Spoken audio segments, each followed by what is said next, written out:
Bag আছে?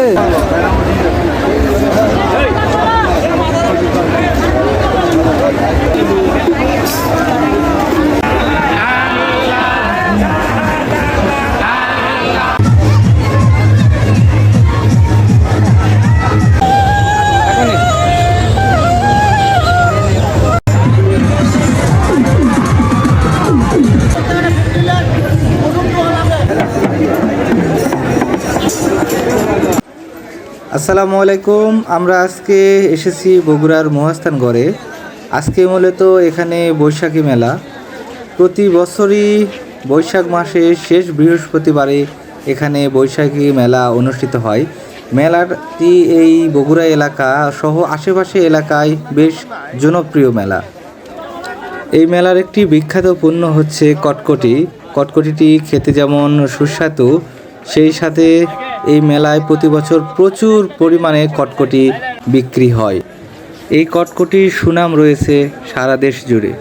রাস্তা থেকে অনেকটা উপরেই রয়েছে হজরত শাহ সুলতান বলখি রহমতুল্লাহ এর মাজার এবং এখানকার মসজিদ। চলেন উপরে যাই আর দেখতে থাকি কি কি আছে এই মহাস্থানগড়ে। পূর্বে এখানকার অবকাঠামোগত চাকচিক্য না থাকলেও বর্তমানে যে অবকাঠামোগত কাজ রয়েছে তা সবারই মন কেড়ে নেবে। সিঁড়ি দিয়ে উপরে উঠতেই চোখে পড়লো একজন লোক কাগজে কি যেন লেখছে, আর সবাই তাকে যে যা পারছে টাকা পয়সা দিচ্ছে। একটু কাছে যেয়ে দেখার চেষ্টা করলাম আসলে তিনি কি লিখছে। তিনি বলছে যে সে নাকি কোরআন লিখছে। আসলে তার কাগজে এরকম কিছুটাই নেই, কোরআনের বিন্দুমাত্র লেখা আসলে সেখানে নেই। উপরে উঠতেই দেখা গেল মসজিদের আশেপাশে নানা জায়গায় নানা মানুষ জড়ো হয়ে অবস্থান করছে। তারা আসলে দেশের নানা প্রান্ত থেকে এখানে এসেছে। আর এই মসজিদের পাশে আছে হজরত শাহ সুলতান রহমতুল্লাহ আলাইহি এর মাজার, যেখানে আজকে হাজারো মানুষের ঢল। সবাই জিয়ারতের জন্য এসছে।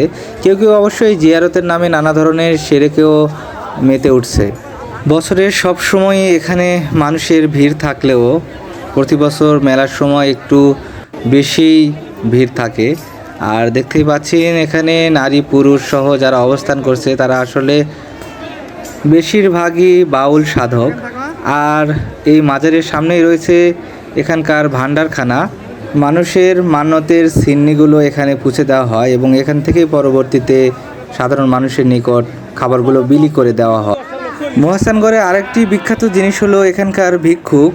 এখানে নানা ধরনের ভিক্ষুক থাকে যারা দলগতভাবে এবং সেই সাথে এককভাবে ভিক্ষাবৃত্তি করে। তারা আসলে নাছরবান্দা, মানে আপনি যদি কোনো একটি ভিক্ষুককে ভিক্ষা দিতে চান সেক্ষেত্রে অন্য ভিক্ষুকরা সিন্ডিকেটের মতো আপনাকে ধরবে এবং সবাই চাইবে যে আপনার থেকে ভিক্ষার টাকাগুলো নেওয়া। তারা আসলে এই ভিক্ষাবৃত্তিকে পেশা হিসাবে বেছে নিয়েছে এবং এখানে অবস্থান করে। সেই সাথে ভিক্ষার পাশাপাশি এখানকার ভান্ডারখানার খাবার খেয়েই তারা জীবনযাপন করে। যাই হোক, এই মেলায় বাচ্চারাও এসেছিল প্রচুর, যারা মূলত লাফালাফি করে আনন্দ করছিল।